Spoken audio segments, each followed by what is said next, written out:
Assalomu alaykum hurmatli tinglovchilar. Bugungi loyihamizda biz jamiyatimizdagi muhim muammo kitobxonlik madaniyatining susayishi haqida so'z yuritamiz. Bugun ko'plab yoshlar vaqtini telefon va ijtimoiy tarmoqda o'tkazmoqda. Natijada fikrni tizimli bayon qilish qiyinlashmoqda. Nutq boyligi kamaymoqda.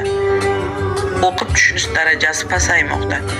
Biz ushbu muammoni Xurshid Do'stmuhammedovning Mirkomilboyning qazo bo'lgan namozi hikoyasi orqali tahlil qildik. Asrda Mirkomilboy tashqi tomondan dindor, namozxon inson sifatida tasvirlanadi. Ammo uning ichki dunyosi va amallari bu ko'rinishga mos kelmaydi. Yozuvchi bu obraz orqali insonning so'z va amal birligi haqida chuqur fikr yuritadi. Mirkomilboyning qazo bo'lgan namozi bu oddiy namoz emas.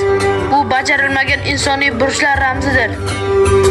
Agar inson adolatsiz bo'lsa, boshqalarga zarar yetkazsa, riyokorlik qilsa, uning ibodati mukammal bo'lmaydi.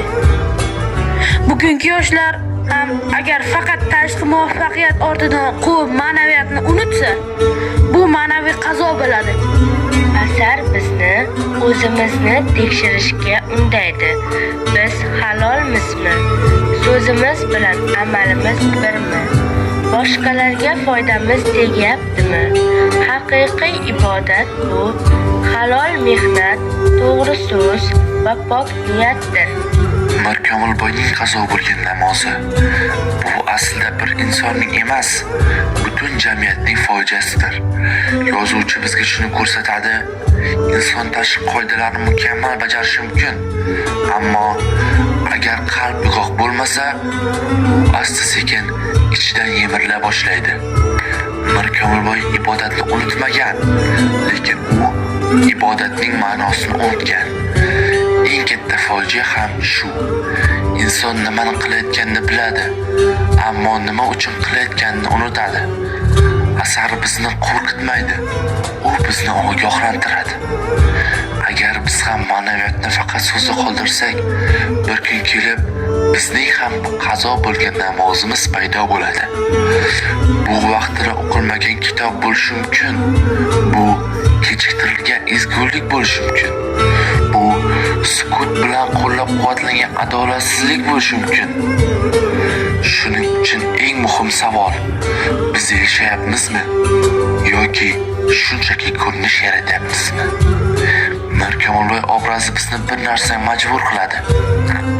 Tashqi ko'rinishni emas, ichki haqiqatni tanlashga.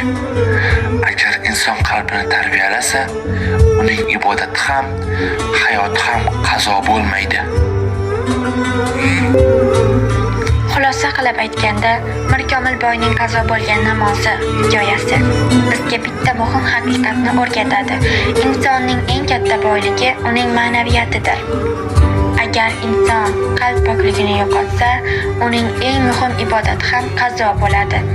Ushbu loyiha orqali biz jamoa bo'lib ishlashni, bir-birimizni tinglashni, fikrni izchil bayon qilishni hamda asardan hayotiy xulosa chiqarishni o'rgandik. Endi biz bilamiz, kitob o'qish bu shunchaki vazifa emas, bu o'z ustimizda ishlashdir. Ma'naviy uyg'oq jamiyat esa kitob o'qiydigan jamiyatdir. E'tiboringiz uchun rahmat.